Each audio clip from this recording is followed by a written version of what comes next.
Question हमारे पास है इसी का, प्रत्येक किलोमीटर के बाद टैक्सी का किराया जब पहले किलोमीटर में 15 रुपए और प्रत्येक अतिरिक्त के लिए 8 रुपया है। देखो इस क्वेश्चन में जो भी हमारा एक्सरसाइज 5.1 में है, हमको ये बताना है कि ये समांतर श्रेणी में क्वेश्चन है कि नहीं। क्या क्या बताना है कि समांतर श्रेणी में है नहीं। समांतर श्रेणी होने का क्या कंडीशन होना चाहिए कि दूसरा पद को पहला पद में घटा दो तो अंतर स्वर अंतर बराबर आना चाहिए, स्वर अंतर बराबर आना चाहिए, यानी कि डिफरेंसेस बराबर आना चाहिए। तो देखो पहला क्वेश्चन वही हमको देखना। देखो क्या रहा, पहले किलोमीटर का कितना लग रहा है, पहले किलोमीटर है ना, किलोमीटर का खर्च कितना लग रहा है, मीटर का किराया कितना है बाबू, किराया है आपका 15 रुपया, 15 रुपया। अब हम 1 किलोमीटर और चले, ठीक है, 1 किलोमीटर एक्स्ट्रा चल रहा है, तो अतिरिक्त किलोमीटर का किराया कितना दिया हुआ है, 8 रुपया। तो एक तो किराया मेरे पास फिक्स था जो कि T1 के लिए काम किया वो 15 रुपया, ठीक है, ये पैसा फिक्स है, हम टैक्सी लिए 15 रुपया बोला कि फिक्स लगेगा, टैक्सी का भाड़ा 15 रुपया लगेगा। अब हम यहां से जैसे ही चलेंगे 1 किलोमीटर तो आपको 8 रुपये जुटेगा, फिर दूसरा बार 1 किलोमीटर और चलेंगे तो फिर जो पैसा हुआ तो उसमें 8 रुपये और जुटेगा, इस तरह जुटता जाएगा। तो T1 ये हो गया, T2 कितना हो गया, 15 + 8 हो जाएगा, कितना होगा 23 हो जाएगा। उसी तरह से अगर T3 अगर आप लेंगे तो 23 में भी 8 आपको जोड़ना पड़ेगा तो आपको 31 होगा, ठीक है ना, 8 × 10 31, ठीक है। अगर T4 और 1 किलोमीटर अगर आप जाते हैं तो फिर 8 किलोमीटर हो गया तो आपका 39 आ गया। बात समझ रहे हैं, इस तरह बढ़ते जा रहा है। अब आप देखिए कि क्या हमारा कॉमन डिफरेंस सेम है, D1 देखेंगे तो D2 में से D1 घटाएंगे, दूसरा पद में से पहला पद घटाएंगे हम, तो यानी कि 23 में से आप 15 आप घटाएंगे तो कितना आ जा रहा है, 8 ही आ रहा है। फिर हम कॉमन डिफरेंस निकालेंगे, 3 में से T3 में से T2 घटाएंगे, यानी 31 में से 23 घटाइएगा तब भी आपको 8 आ रहा है। फिर D3 आपको निकालेंगे, D4 में से D3 निकालिएगा, यानी 39 में से 31 घटाइएगा तब भी आपको 8 आ रहा है।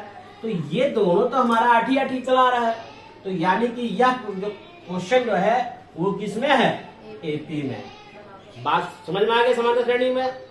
क्वेश्चन नंबर 2 को हम यहां बना देते हैं, ध्यान दें। एक सिलेंडर में मौजूद हवा की मात्रा जब एक बार पंप के, यानी एक पंप उसमें लगा है, बार में सिलेंडर में बची हवा का 1/4 भाग निकल जाता है। कितना निकलता है, पहला हवा मान लीजिए X भरा हुआ है, कितना भरा हुआ है, मान लीजिए X पंप यानी एक सिलेंडर है जिसमें हवा हमारा कितना भरा हुआ है, X मान लेते हैं, कितना भरा हुआ है, वो हमारा X भरा हुआ है।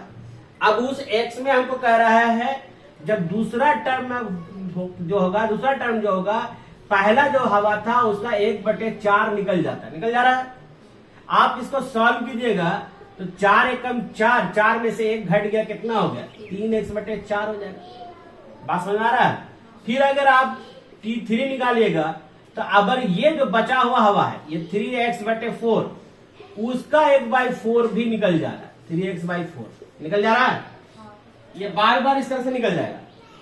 अगर आप इसको सॉल्व कीजिएगा तो ये 3x/4 हो जाएगा, और ये हो गया आपका 3x और 4 चौके नीचे 4 4 जा 16 होता है, ठीक है। यहां तक आप समझ में आ रही बात। अब इसको सॉल्व कर लीजिएगा तो एलसीएम हो जाएगा 16, और 16 कट गया, 3x हो गया माइनस, अच्छा ये कटेगा 4 से काटेगा तो 4 × 12 होगा, कितना होगा 12x हो जाएगा, और ये हो जाएगा 3, यानी कि आप 12 मतलब 9x/16। अब आप इसको घटा कर देखिएगा, स्वर अंतर नहीं मिलेगा, यानी स्वर अंतर मतलब तीनों आपस में बराबर आपको नहीं मिलेगा।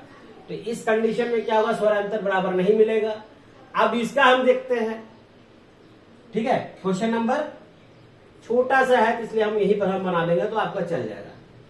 तीसरा नंबर, कुआं खोदने का प्रत्येक मीटर के बाद खर्च लग रहा है। पहले मीटर की लागत कितना बाबू? 150 रुपया। पहला लागत कितना है? T1 का वैल्यू कितना है?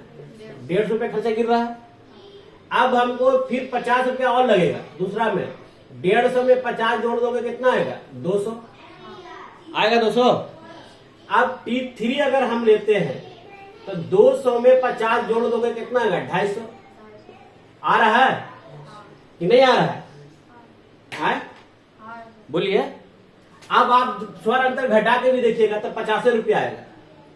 देखिएगा D1 अगर घटाएंगे तो T2 में से T1 घटा रहे हैं तो 2 में से 200 में 150 घटा दीजिए, कितना मिल रहा है?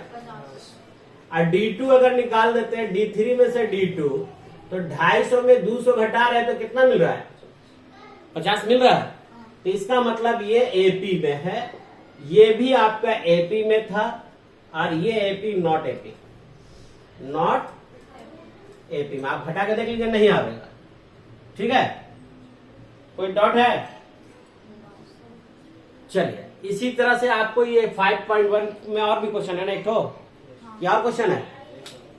एक क्वेश्चन है क्या और है? देखे क्वेश्चन और देखे। इसी तरह से एनसीईआरटी का सारा प्रॉब्लम आपको इस चैनल पे मिलता रहा है। और एनसीईआरटी देखिए, एनसीईआरटी का बुक है, पूरी तरह से एनसीईआरटी के बुक से हम प्रॉब्लम सॉल्व करेंगे इसमें। ठीक है, अब अगला हम लोगों को एक क्वेश्चन इसको उतार लीजिए तो फिर हम लोग अगला हम चलेंगे, थोड़ा सा और क्वेश्चन बता देंगे, उसके बाद आज का क्लास ऑफ हो जाएगा।